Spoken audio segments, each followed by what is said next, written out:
আরজিকর কাণ্ডে সুপ্রিম কোর্টের চাপের মুখে রাজ্য। মঙ্গলবার সুপ্রিম কোর্টের প্রধান বিচারপতি ডিওয়াই চন্দ্রচূড়, বিচারপতি জেবি পারভেওয়ালা ও বিচারপতি মনোজ মিশ্রের বেঞ্চে আরজিকর মামলার শুনানি হয়।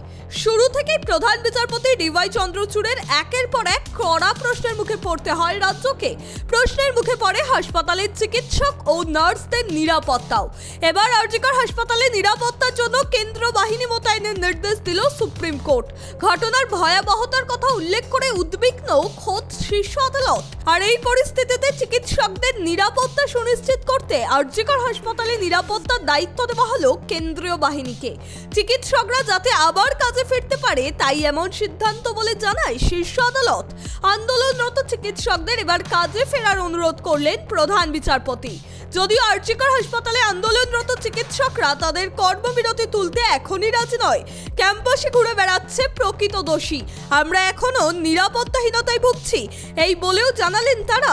একই সঙ্গে কেন্দ্র বাহিনী কি শুধুই আরজিকর হাসপাতালে থাকবে নাকি সমস্ত হাসপাতালেই থাকবে? কেন্দ্র বাহিনী যদি থাকে তারা কতদিন থাকবে সেটাও সুনিশ্চিত করতে হবে, এমনই জানালেন আন্দোলনরত চিকিৎসকরা। একদমই তাই। তাহলে এই ঘটনায় প্রমাণ করে যে ল অ্যান্ড অর্ডার রাজ্য সরকার 14 তারিখ রাত্রে এবং 15 তারিখ মানে ভোর সকালবেলায় যে ভ্যান্ডালিজম ঘটেছে, এই ভ্যান্ডালিজমের কমপ্লিট ফেলিওর। আমরা বারবার যেটা বলেছিলাম যে এটা পুলিশ অ্যাডমিনিস্ট্রেটিভের কমপ্লিট ফেলিওর। এই ফেলিওর আজ মহামান্য আদালত চোখে আঙুল দিয়ে দেখিয়ে দিল। আস্থা তো আমরা রাখছি, আস্থা তো আমরা একবার বলিনি যে আমরা আস্থা রাখছি না। আমরা তো কোর্ট মনিটর সিবিআই ইনকোয়ারিকে স্বাগত জানিয়েছি, একদম প্রথম থেকে আস্থা রাখছি। আস্থা রেখেই এটা বলছি যে যদি বাইরে প্রকাশ্য দুষ্কৃতী খুনিরা ধর্ষণকারীরা যদি ঘুরে বেড়ায় তাহলে আমি আমার পিজিটি কলিগকে আমি কীভাবে বলবো যে তুমি এসে রাত্রে নাইট ডিউটি করো? আমি আমার সিস্টার পড়ুয়াদেরকে কীভাবে বলবো যে তোমরা এসে ডিউটি করো?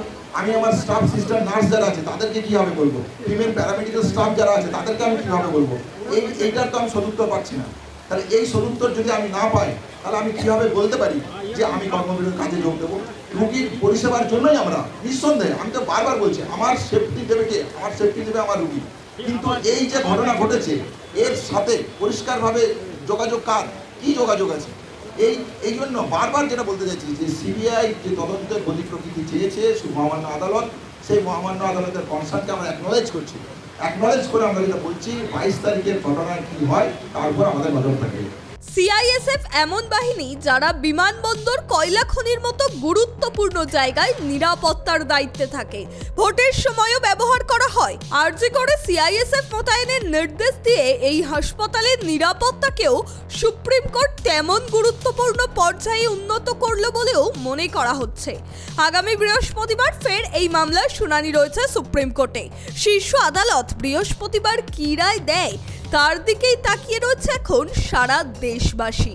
ক্যামেরায় দেবরাজ দত্তের সঙ্গে অভ্রদীপ দাসের report, tribe TV Bangla, Kolkata.